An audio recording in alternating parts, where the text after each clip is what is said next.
Update news. अखंड हरिनाम सप्ताह व नवनाथ कथा सोहळा संभाजीनगर जिल्ह्यातील कन्नड तालुक्यातील गणेशनगर टाकडी अंतूर येथे अखंड हरिनाम सप्ताह व नवनाथ कथा सोहळा सुरू आहे। अखंड हरिनाम सप्ताह कार्यक्रम सकाळी 4 ते 6 काकडा भजन, 11 ते 3 नवनाथ कथा, 6 ते 7 हरिपाठ व 9 ते 11 कीर्तन असे ह्या कार्यक्रमात कार्यक्रम ठेवण्यात आले आहेत। नवनाथ कथा ऐकण्यासाठी भाविक भक्त मोठ्या संख्येने नाथाच्या या मंडपामध्ये श्रवण करत आहेत। नवनाथ प्रवक्ते हरिभक्त परायण आप्पा महाराज येत गावकर यांच्या मधुर मुखातून भाविक भक्त नवनाथाचे कथेचे श्रवण करत आहेत। या अखंड हरिनाम सप्त्याला पंचक्रोशीतील भाविक भक्त कार्यक्रमाचा लाभ घेत आहेत, अशी माहिती रहा अपडेट न्यूजचे कन्नडचे प्रतिनिधी रघुनाथ दामले यांनी दिली आहे।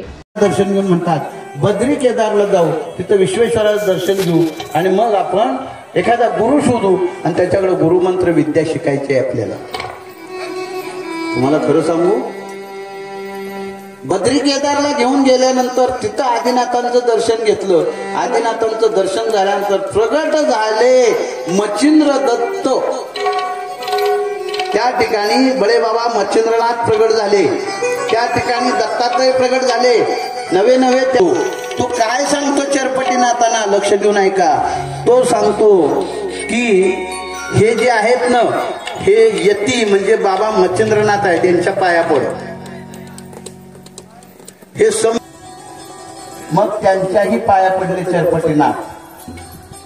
चौघ झाल्यानंतर त्यांना म्हणतात की आता गुरुकृपा तुमच्यावरती होण्याची गरज आहे।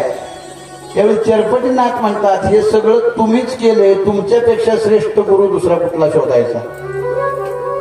आणि मग नारद दत्तात्रयाला सांगतात की जे कार्य तुम्हाला करायचं आहे ते सर्व तुम्ही आता करू शकता।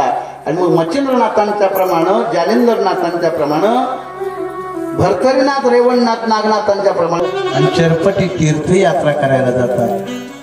पृथ्वीवरच्या सर्व तीर्थयात्रा झालेल्या आहेत बाबांनो, पाताळामध्ये गेलेले आहेत, तिथल्याही तीर्थयात्रा केलेल्या आहेत। मणिकर्णिकेचं स्नान झालं तसं गंगा, यमुना, सरस्वती, नर्मदेची प्रदक्षिणा सहज स्नान झालेलं आहे। परंतु आता असं वाटतंय पाताळामध्ये भोगावतीची आंघोळ झाली तशी कैलासामध्ये मणिकर्णिकेचं स्नान व्हावं या विचाराने Subscribe now and press the bell icon. Never miss an update.